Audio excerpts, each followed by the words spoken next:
Gojo era temido por ser invencível, Yuta é temido por outra razão. Tem um momento na terceira temporada de Jujutsu Kaisen, um anime de ação sobrenatural, em que os próprios feiticeiros especiais do Japão, as pessoas mais poderosas da série, falam sobre Yuta Okkotsu com um tom diferente. Não é admiração, não é respeito, é algo mais parecido com medo genuíno, e quando você entende o porquê, muda completamente a forma de olhar para o personagem. Por muito tempo, o referencial de poder em JJK era Satoru Gojo. Gojo era considerado o feiticeiro mais forte do mundo por uma razão simples. Ele tinha um poder específico conhecido e absolutamente sem resposta.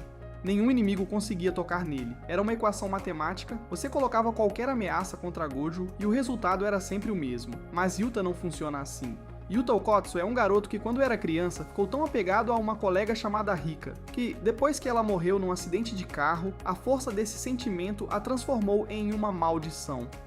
Em JJK, maldição é o que acontece quando emoções humanas negativas se acumulam e ganham forma física. O amor de Yuta por Rika era tão intenso que criou algo monstruoso, e aí está o primeiro ponto que poucos percebem. O poder de Yuta não tem origem em treinamento ou talento natural, tem origem em tragédia. Ele carrega uma catástrofe emocional como arma. Isso já coloca ele numa categoria diferente de qualquer outro personagem da série. Mas tem mais. A técnica de Yuta é chamada de cópia. Ele consegue absorver e reproduzir qualquer técnica maldita que já viu em uso. E o jeito que isso funciona é assustador. A Rika, a maldição que ficou ligada a ele, age como uma espécie de arquivo vivo. Toda a habilidade que Yuta aprende fica guardada e disponível. O que isso significa na prática? Significa que quanto mais inimigos Yuta enfrenta, mais ele fica perigoso. Não de forma linear, de forma exponencial. Cada feiticeiro que se coloca na frente dele pode se tornar involuntariamente uma ferramenta usada contra o próximo inimigo. Gojo tinha um poder fixo, previsível, você sabia exatamente o que esperar. Com Yuta você não sabe o que ele vai usar, porque depende de quem ele encontrou antes de você. Se você está curtindo essa análise, já aproveita para se inscrever no canal, tem muito mais sobre JJK e outros animes por vir.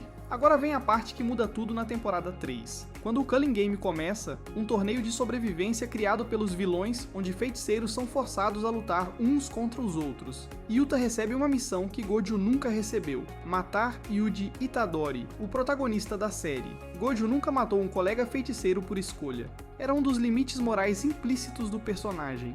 Por mais que o sistema de Jujutsu fosse corrupto, ele não usava esse poder contra aliados.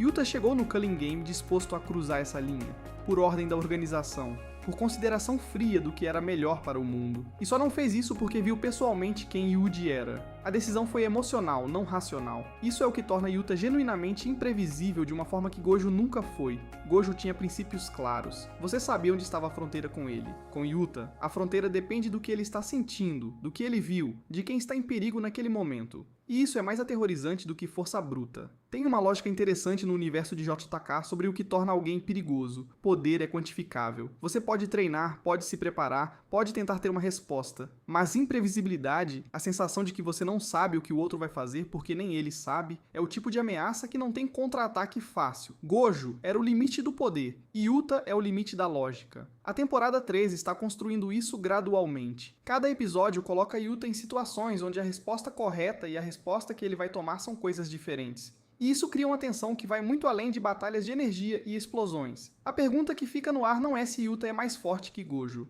Essa é a pergunta errada. A pergunta certa é: até onde Yuta vai quando a coisa que ele protege está em perigo? E a temporada 3 sugere que ninguém sabe a resposta. Nem os vilões, nem os aliados, talvez nem o próprio Yuta. E é exatamente isso que o torna o feiticeiro mais aterrorizante de Jujutsu Kaisen. Comenta aí, você prefere o estilo do Gojo, poder absoluto e controle total, ou o estilo do Yuta, imprevisível e movido por emoção? Me diz nos comentários.